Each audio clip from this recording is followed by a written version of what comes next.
घरात पैशांची बरकत हवी असेल तर हे 4 उपाय नक्की करा.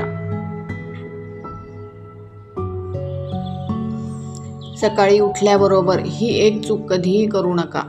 घरात उठताच भांडण, राग किंवा नकारात्मक बोलणे टाळा. जिथे सकारात्मक ऊर्जा असते तिथेच माता लक्ष्मीचा वास असतो. दररोज सकाळी मुख्य दरवाजासमोर पाण्याने शिंपडून रांगोळी काढा. यामुळे घरातील नकारात्मक ऊर्जा दूर होते आणि सकारात्मक ऊर्जा निर्माण होते.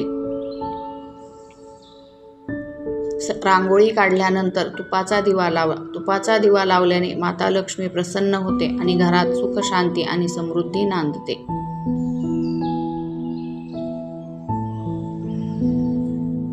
असं मानलं जातं की यामुळे घरात सुख, शांती आणि धनाची बरकत वाढते. माता लक्ष्मीची कृपा सदैव तुमच्यावर घरावर राहो. जय माता लक्ष्मी.